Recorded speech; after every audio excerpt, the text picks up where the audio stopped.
When I was really digging into school leadership, I found myself coming back again and again to this invisible stuff.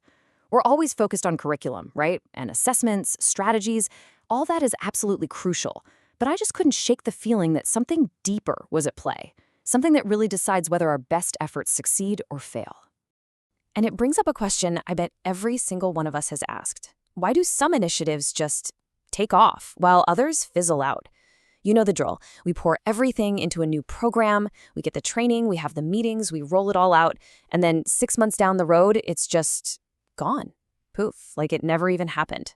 So what gives? Why do some ideas catch fire and completely change a school, while others just disappear? Well, what I've learned is that it almost never has to do with the quality of the idea itself. The real answer lies in something we can't easily see or measure. It's the school's culture. Think about it like an iceberg. The stuff we see on the surface, the programs, the test scores, the daily schedule, that's just the tiny tip. The real power, the massive, invisible force that actually steers the ship, that's the culture hidden beneath the waves. So let's dig into that. I want you to picture your school's culture as its invisible engine. It's always running in the background, right? And that engine is what determines everything. Is your school moving forward, full steam ahead, or is it kind of stuck, just idling in the parking lot? It all comes down to that engine. So what is school culture really? I mean, we can talk about the official definition, the shared beliefs, norms, and all that. But honestly, it's the vibe. It's what you feel the second you walk through the front doors. You know what I'm talking about. Is there a buzz in the air? Does it feel collaborative? Or does it feel tense, fragmented, like everyone's walking on eggshells? That feeling, that's your culture. And here's another way to think about it, and I absolutely love this metaphor. Culture is the soil of your school. Just think about that. You could have the best seeds in the world. I'm talking brilliant new strategies and amazing curriculum. But if you try to plant them in toxic, weak soil, they're just not going to grow. They'll struggle and eventually wither away. So our most important job as leaders isn't just planting seeds, it's cultivating rich, healthy soil. Okay, so if our job is to cultivate the soil, how do we know if it's healthy or not? We need a way to diagnose it. And here's a really practical way to do that. We can think about culture as either enabling or inhibiting. It's not about judging it as good or bad. It's simpler. Is our culture helping us do our best work for kids, or is it getting in the way? And this chart just lays it out so clearly, doesn't it? On one side, you have an enabling culture. This is where teachers work together openly, where feedback is actually welcomed, because everyone knows it's about getting better. But then look at the other side, the inhibiting culture. This is where everyone's just trying to protect themselves. People avoid tough conversations, and trying something new feels risky. So just take a second and be really honest with yourself. As you look at these two columns, which one feels a little too familiar? All right, so if we've identified that maybe our culture is a bit more inhibiting than we'd like, what do we do? How do we even begin to change something that feels so abstract? Well, the first step is to understand its parts. We've got a great model for this that helps make the invisible stuff suddenly visible. It really breaks down into 3 layers, and it all starts at the very bottom with our shared beliefs and assumptions. This is the deep stuff.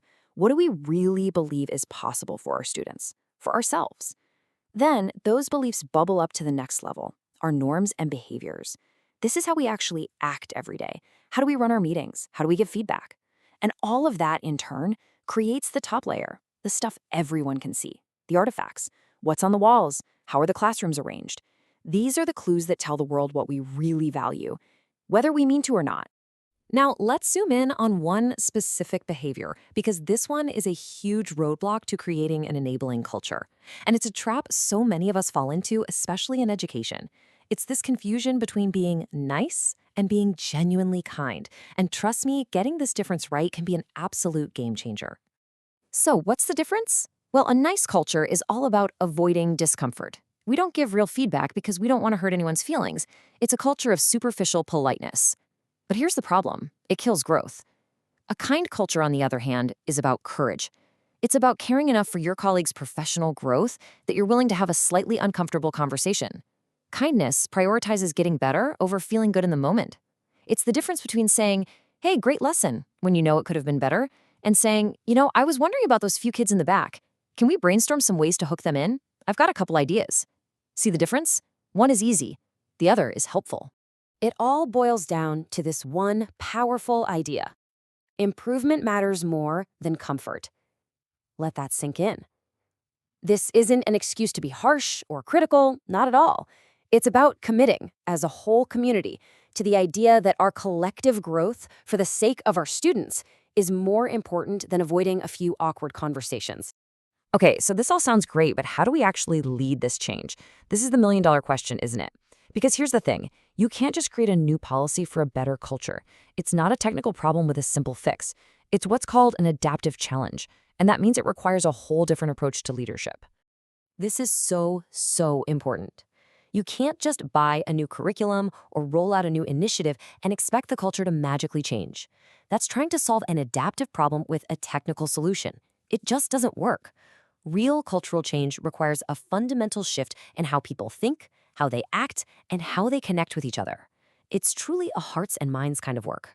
So, as a leader, where do you focus your energy? Right here, on these four things. First, you've got to challenge those limiting beliefs people have about what's possible. Then, you have to model the behaviors you want to see.